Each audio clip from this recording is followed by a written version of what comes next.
So first, let's talk about how this came about, and then we'll talk about why you think it matters. This is described as an unusually theatrical display for you, and you gave the speech in English. Why give this speech in English and do it in such a big way? Well, because I wanted the world to hear it, all of it. And there are only a few million Hebrew speakers, and there are a few billion English speakers. So I think that's why, and I did it. Look, I would have done it in other places as well. You know that I spoke before the American Congress when I thought there was an important message. President Macron of France spoke to the American Congress the other day.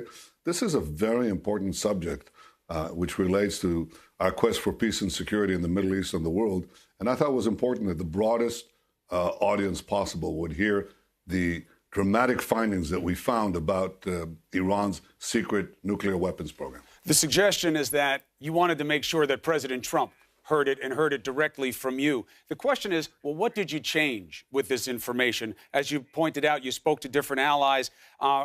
Putin says the deal stands as it is. The UK says they're not naive on what is going on in Iran. Germany says there is landmark and robust monitoring. On the U.S. side, you had Secretary Mattis say that this deal was done in 2015, anticipating that Iran would trying to cheat still. Michael Hayden, whom you know, the former head of the CIA and the NSA, says he didn't learn anything new. Even the U.S. statement from the White House changed from has to had, that Israel has an active nuclear program to had. And it seems to be that the message is, we knew this already. Well, I think no one had better intelligence on Iran than Israel. And when we got this trove of 100,000 documents, we learned so many things that we didn't know. We're still learning them. You know, we needed to translate it from Farsi, all these documents, all these simulations, all this data, all this testing, everything, all these sites.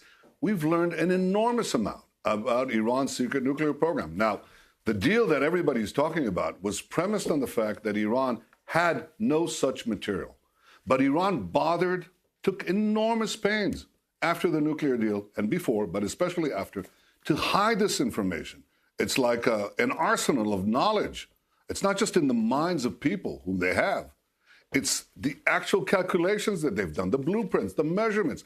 They kept it hidden because they don't want the world to know what I showed yesterday, that they actually have this capability, a pretty advanced capability to manufacture nuclear weapons. Because I think if this was known in 2015, the nuclear deal as was done would not be done.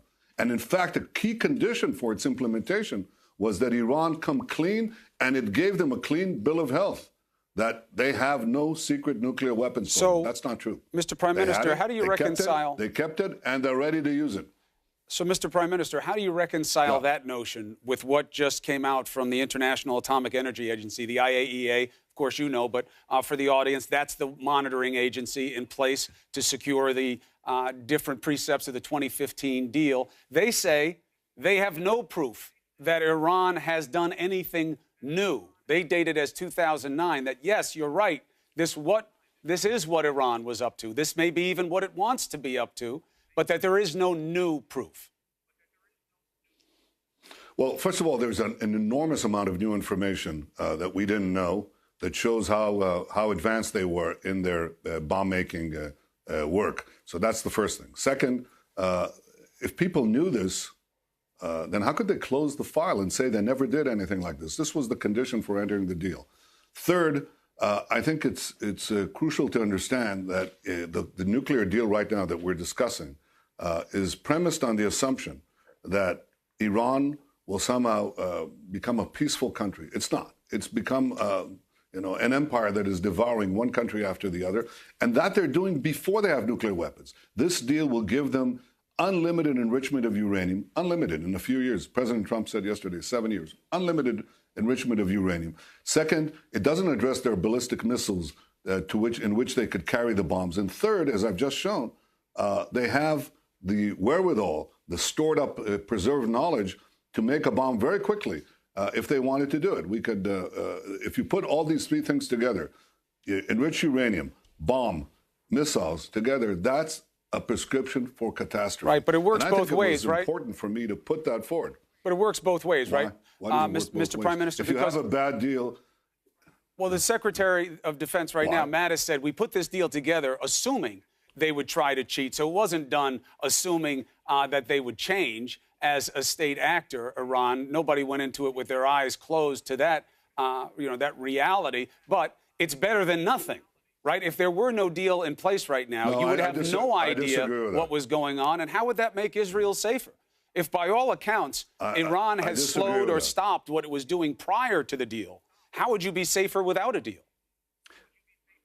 There are many premises that are incorrect in your statement. Please. The first is we'd be better off. We're better off because we have this deal. No, you're not.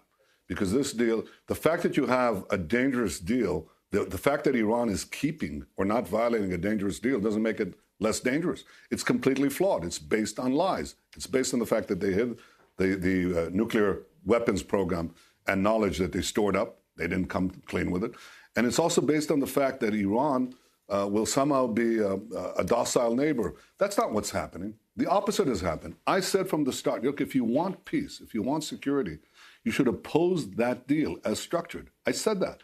I said that Iran is not going to be more pacific, more moderate once you sign the deal. And it's exactly what has happened. Iran has done the very opposite. It's taken in the money, the billions, and it's using it to conquer Yemen, to fire rockets on Saudi Arabia, to colonize Syria militarily, to arm Hezbollah with the most dangerous missiles on earth, to call for Israel's annihilation, to spread its totalitarian wings throughout the Middle East, and to oppress its people inside Iran to boot. So the whole premise that this deal somehow guarantees a safer, more moderate Iran is wrong. This deal paves Iran's path to a nuclear arsenal. If you got rid of it, the first thing that would happen is you would crash Iran's money machine, in which it's pursuing its dreams of a conquest and empire. They're funding it with billions, tens of billions of dollars, their aggression throughout the region. And this deal facilitates it. If you take away the deal, they're going to be in a huge economic problem. Second thing, I think you have to insist that you actually dismantle the components that allow Iran to produce an arsenal of nuclear weapons. If you don't, and you do nothing, then I predict that what you'll do is head right into a wall. You'd head into a terrible conflict and perhaps a terrible war in which Iran would be armed with nuclear weapons. That's bad. If you want peace... Well, it sounds like you're suggesting that that's the only course anyway. The way you outline the threat and the intentions of Iran, it seems as though you are indicating that you are on the precipice of war with this nation, because that's the only way that you'd be able to guarantee that you smash all of their capabilities and stop all of their evil outreach in the surrounding region, as you describe it. Is that what you mean? Are you prepared to go to war against Iran? Well, nobody's seeking that kind of development. Iran is the one that's changing the rules in the region.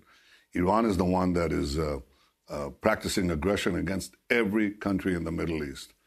Iran is firing rockets into the capitals of neighboring countries. And Iran is preparing 150,000 rockets to be fired in Israel with the explicit goal of annihilating us. Iran is also moving its army. That's its declared purpose, right next to the Golan Heights, right next to Israel. So Iran is obviously on a campaign of aggression. You know, I've learned something from history, and I think you have too.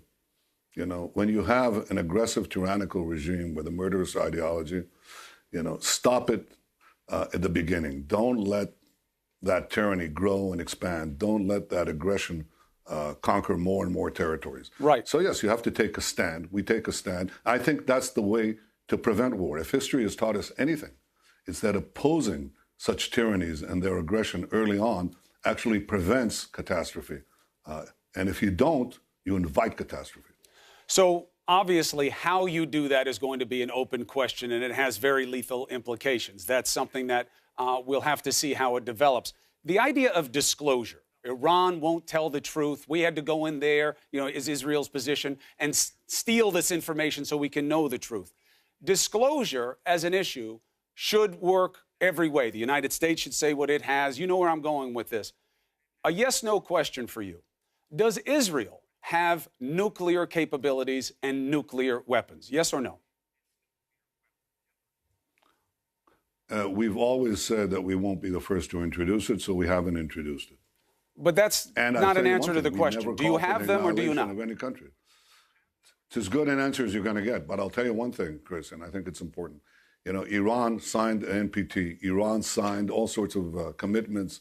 Iran said that they don't have this nuclear weapons program. And Iran calls daily for the annihilation of my country. Absolutely. We don't do that. We understand that there's an existential threat from Iran and others. We understand that Iran is known for lying on this issue. That's one of the big motivating factors for the deal in 2015, as it was explained to us.